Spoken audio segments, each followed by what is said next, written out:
Suicide చేసుకునే mind కాదు. ఇంట్లో ఎన్నో విషయాలు ఎంత నొల్లే ఏమయ్యా వాళ్ళ నాన్నతో గొడవైనా వాళ్ళతో ఏదైనా స్ట్రెస్ తీసుకునే మనిషి కాదు. సెకండ్లల్లా హ్యాపీగా ఉంటాడు. అన్న ఒక 4-5 days నుంచి కొంచెం స్ట్రెస్ గా ఉంటుండనా, నార్మల్గా ఉండట్లేదు. నార్మల్గా ఉండగా నేను కొంచెం కోపగించుకోవడం వల్ల ఆ స్ట్రెస్ కూడా అయ్యిండు. తర్వాత నిన్న ఎక్కువ స్ట్రెస్ అయ్యిండనా. ఎక్కువ స్ట్రెస్ అయ్యేసరికి నేను కొంచెం హట్ అయినా కూడా ఆయన స్ట్రెస్ వల్ల.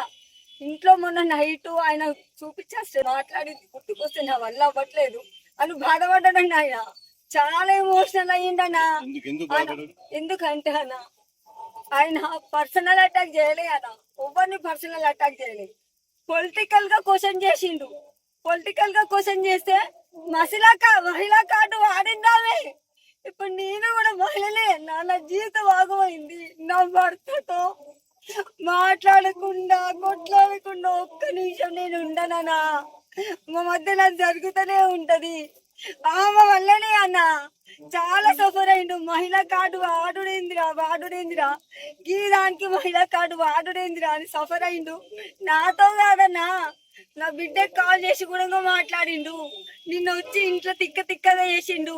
ఆయన వల్ల నేను హట్ అయినని నా మీద కోపం వచ్చింది.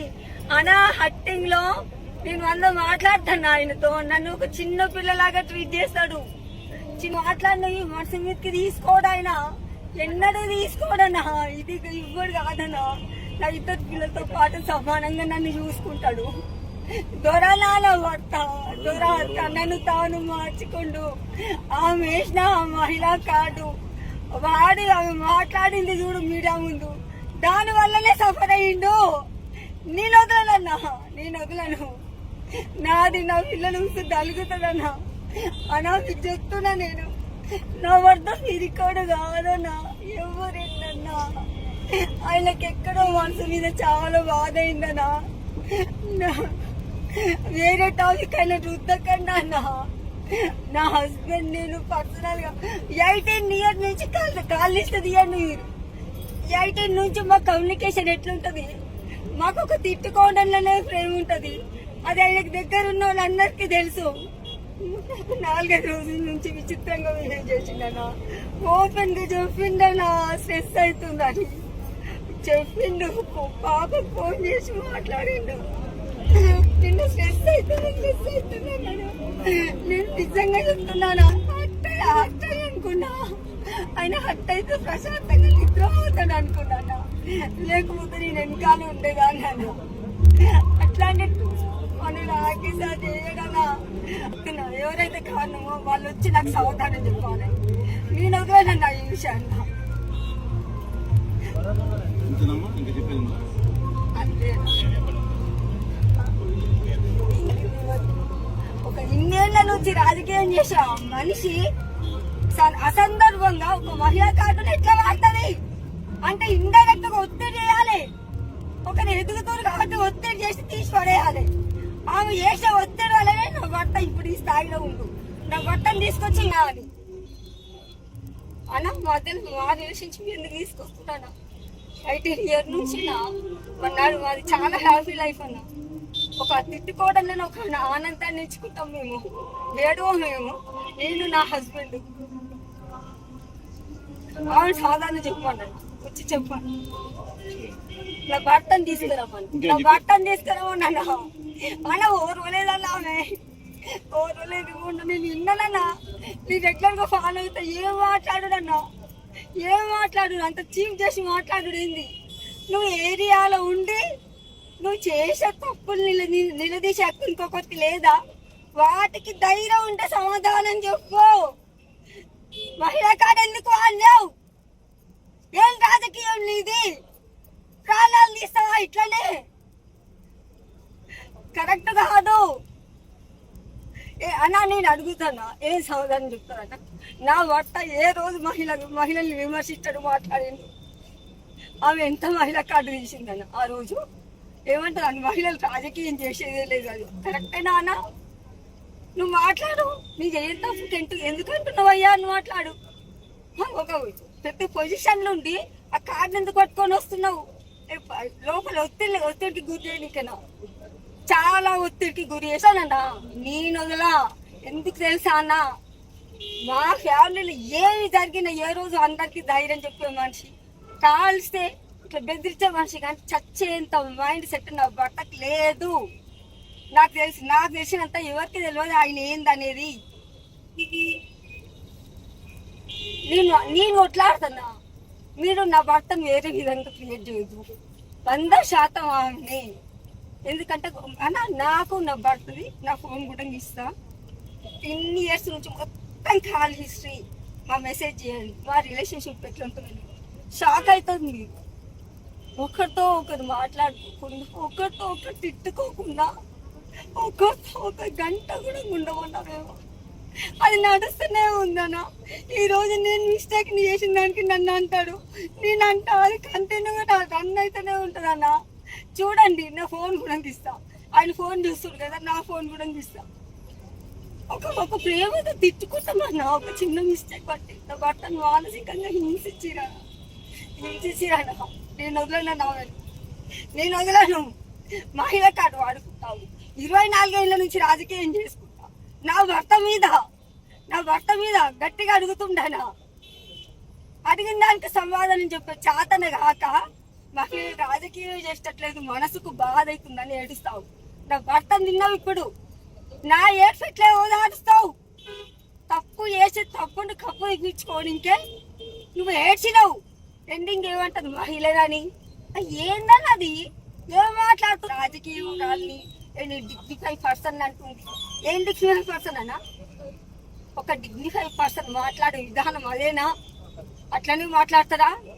నేను ఏ రాజకీయం చేయలేను కదా అన్నా, నేను మాట్లాడతా వినుమాను. ఒకసారి నింద వేసేటప్పుడు అన్నా, మా అయితే చాలా సెన్సిటివ్, బయట వేరే వాళ్ళు ఎవ్వరు, ఒక ఫ్యామిలీ వరకు అన్ని పాటిస్తాడన్నా, ప్రాణం తీసుకోడన్నా, చిన్న పిల్లల్లాగా చూసుకుంటాడన్నా నన్ను, వాళ్ళ అమ్మని. ఇది మాత్రం మానసిక క్షోభ గురైందన్నా. ఎందుకు ఇంత తిక్క చేస్తుందని నేను అట్టయినా ఒక 4-5 రోజుల క్రితం చెప్పినప్పుడు నేను ఫోకస్ చేస్తే బాగుంటుంది. నిన్న నైట్ పాపకు కూడా ఫోన్ చేసిండనా, పొలిటికల్ ప్రెషర్ ఎక్కువని అన్న. నాకు తెలియకుండా మీరు కాల్ మొత్తం ఎంక్వైరీ చేయండి అన్న. ఇంకెవరితో నన్ను ఫోన్లు చేయించి వార్నింగ్ ఇప్పించిరా ఏంటి అనేది. వచ్చినాయన్న కొన్ని కాల్స్. మాట్లాడొద్దు మను, ఉండు మను, మాట్లాడకుండా ఉండు మను.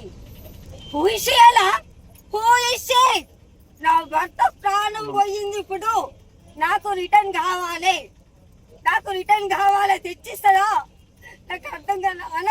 ఏం జరిగినా సూసైడ్ చేసుకునే మనిషి కాదన్న. ఆమె వల్ల చాలా సఫర్ అయింది. నా మాట అదే లేకుండా ఆమె తప్పు చేసింది. నువ్వు విమర్శించు, జాగ్రత్త పరమైన మాటతో విమర్శించు. అట్లెందుకు విమర్శించినవు?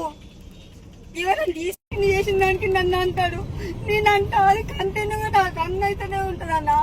చూడండి, నా ఫోన్ కూడా తీస్తా, ఆయన ఫోన్ చూస్తాడు కదా, నా ఫోన్ కూడా తీస్తా.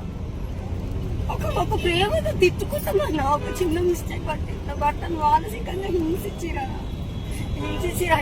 నేను వదలను.